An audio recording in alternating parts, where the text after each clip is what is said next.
All right, welcome.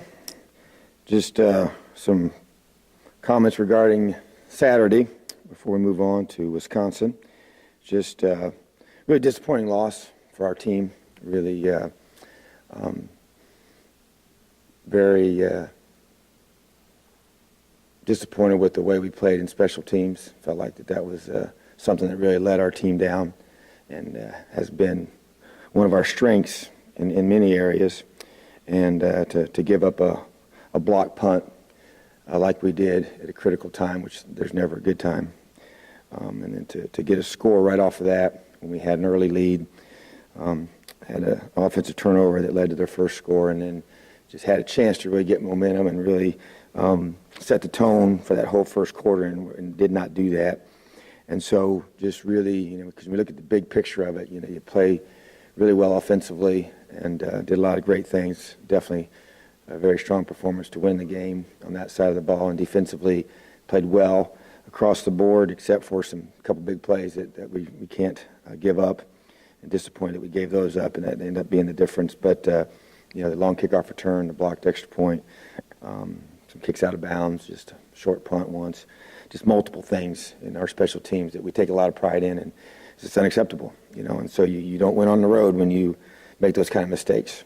And so, and all that being said, you got a chance with the ball at the end to go score to win the game, kick a field goal to tie it, or score to get the win. So, but as is always the case, you have to focus on the things that you control now, which is the way you respond.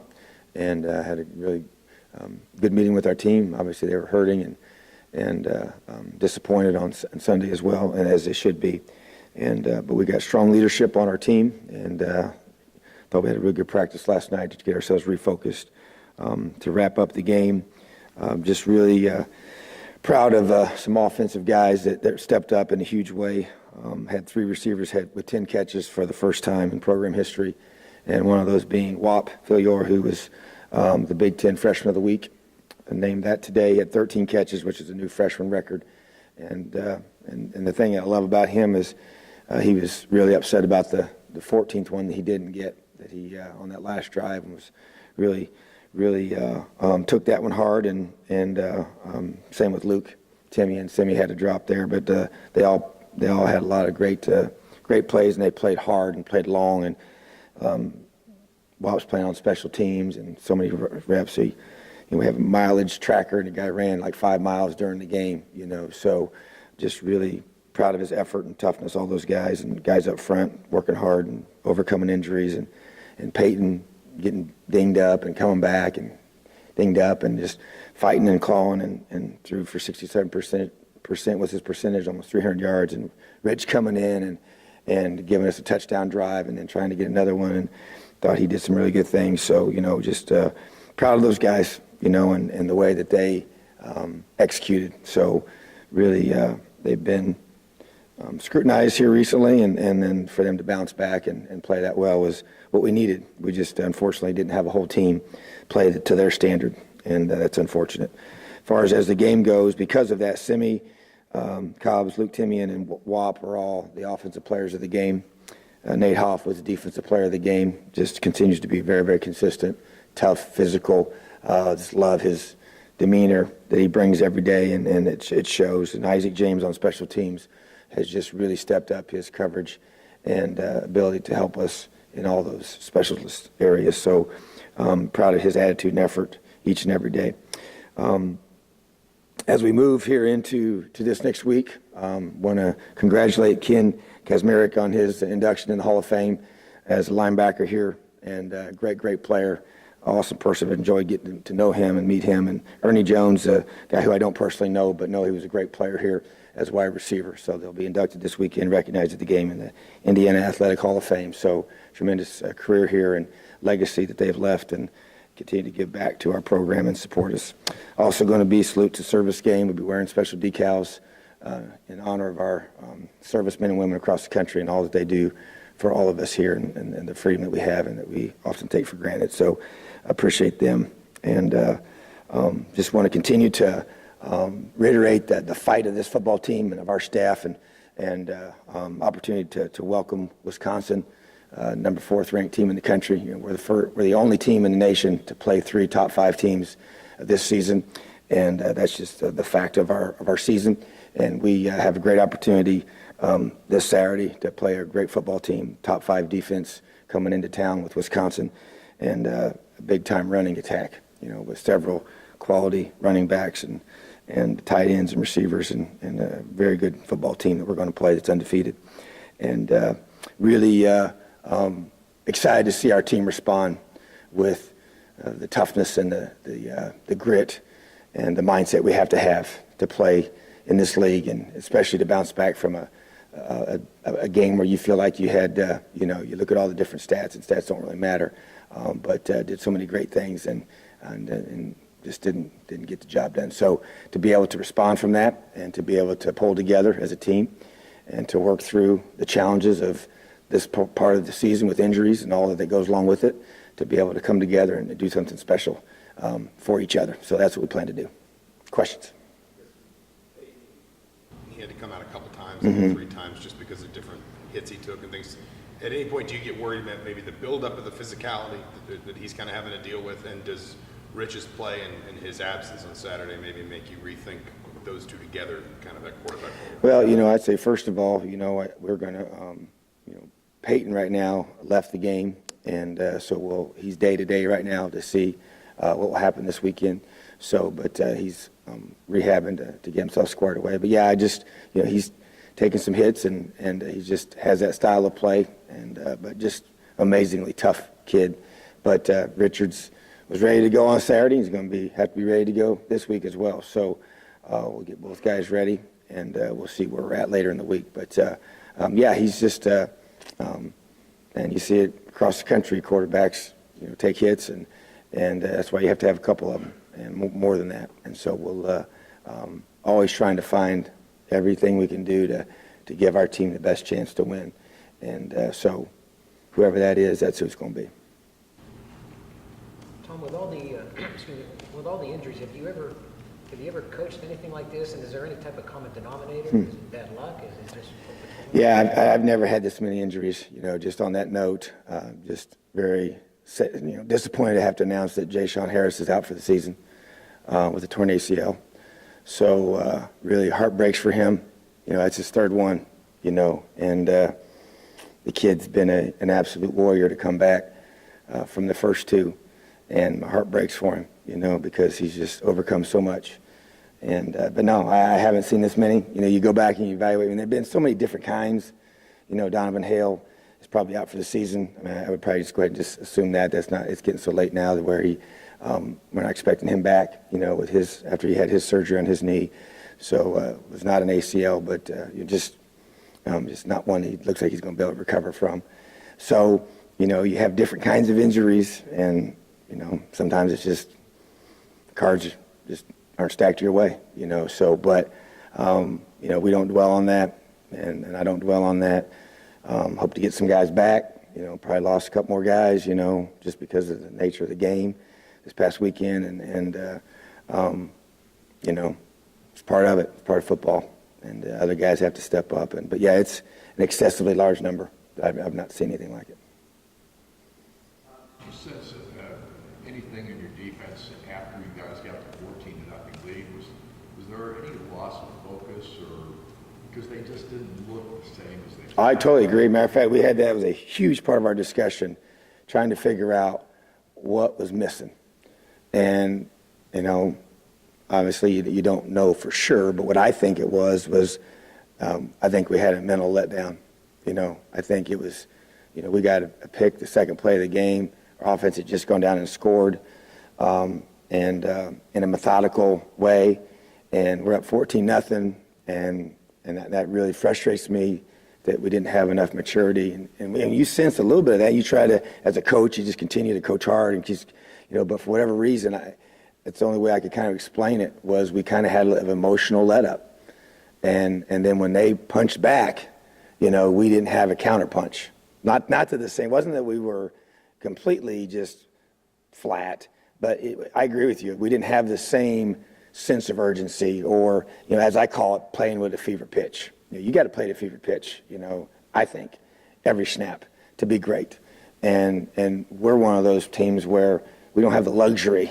We can't have both depth and just, we can't, we've got to play up here. And we play up here, we're a certain level. And when we don't, it's a substantial drop off, especially when you match it up against their speed. And they have some legit, we knew it. Number one, he's a special player now. I mean, he made some phenomenal catches, but that doesn't, we have to match that. And just if it's just a little bit off, it's a step here, it's a step there. So, man, I really,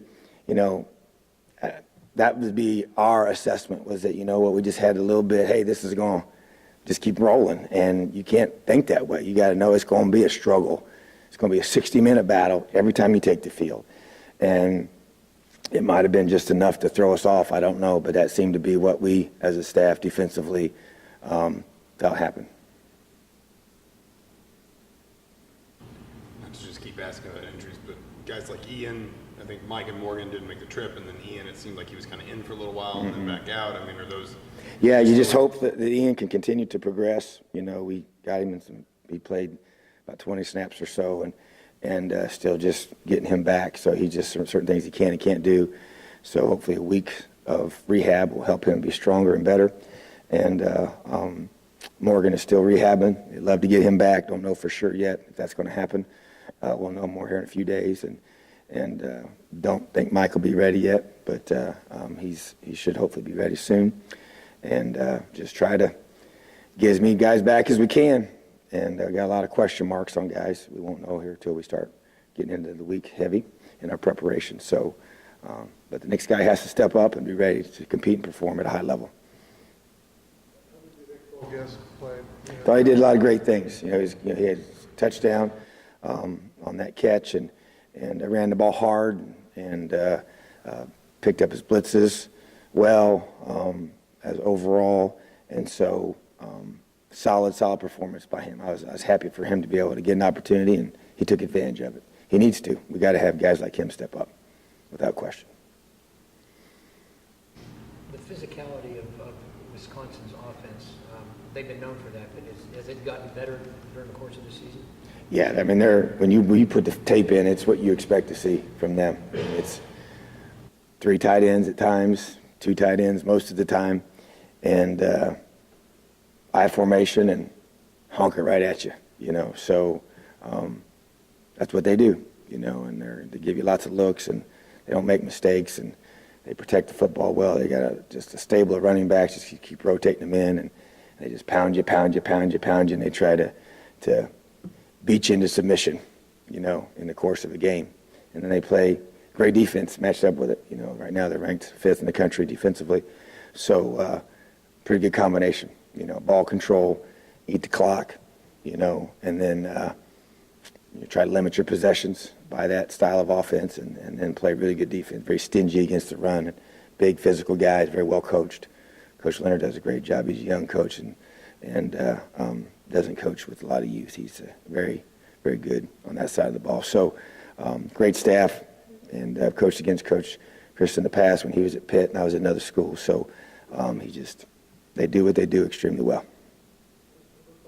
Maryland used an unbalanced line against you. Does Wisconsin try to do that with their tight ends? They will. Yeah, we call it FSL when they get the formation straight to the sideline.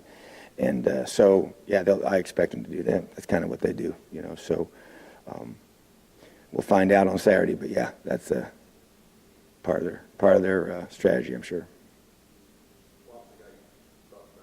Since signing day and kind of coming into the season, it sounds like you had high hopes for once he could get healthy. But just what made Saturday's performance in your mind so good for him? Well, he came into fall camp and got injured, so he really got off to a slow start. We even had thoughts about, hey, we may have to redshirt him because he just wasn't able to get healthy. And then you lose all those reps, because he's not here in the spring, and you're just behind, And so he didn't know the offense, but then it just kind of has slowly, really what I saw Saturday is what I really expected to see out of him this season.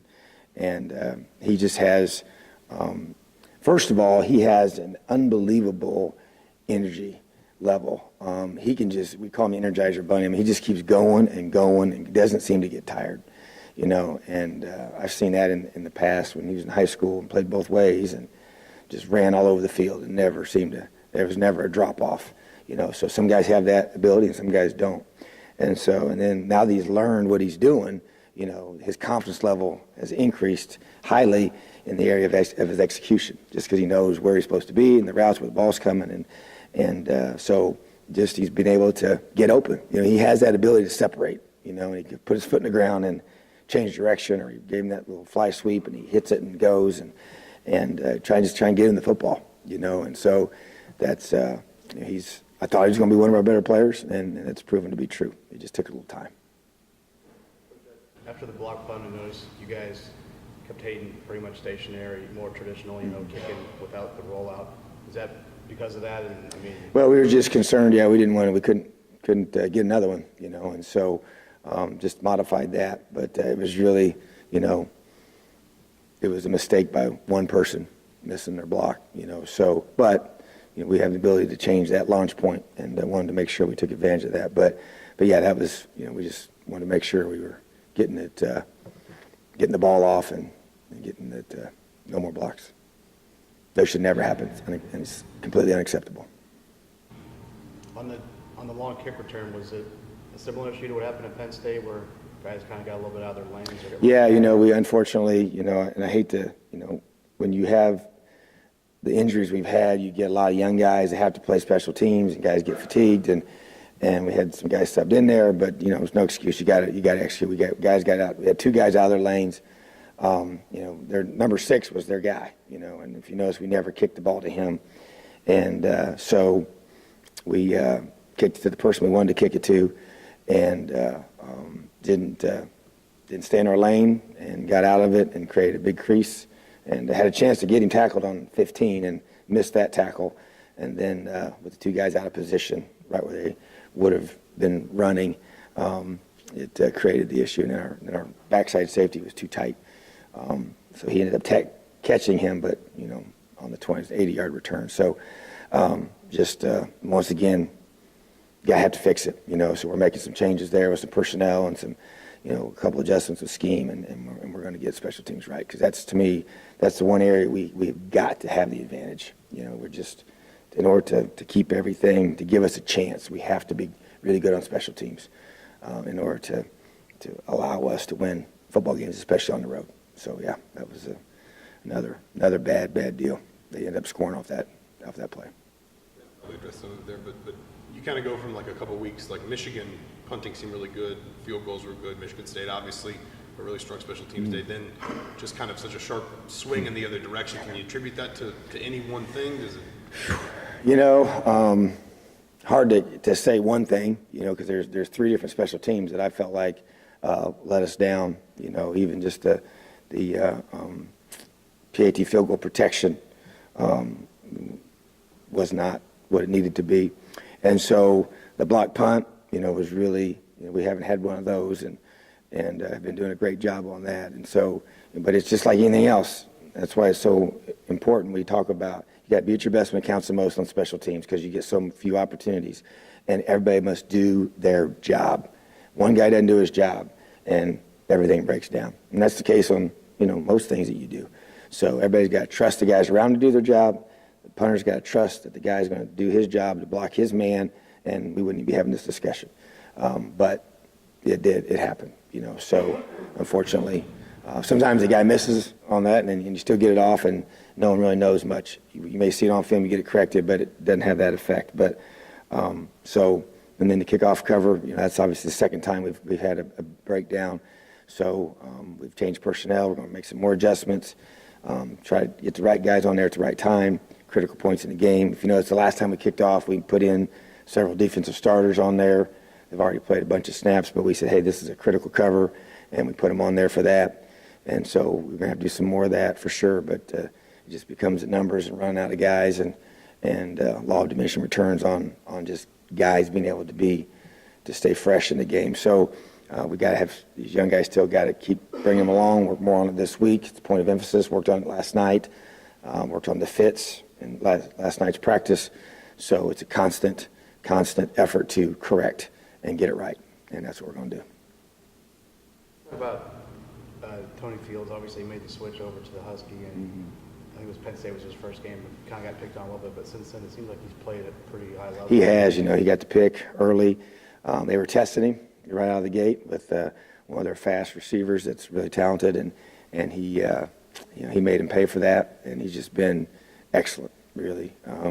So consistent, really become even more of a verbal leader, on our team as a senior, and just really encouraged by his play, because when Leno went down, that was a huge loss for us, and obviously still don't have him back, and so Tony's filled a huge void for us there, and has consistently played at a high level, and is going to have to do that there for the rest of the regular season. So really, really proud of Tony Fields and the way he's performed.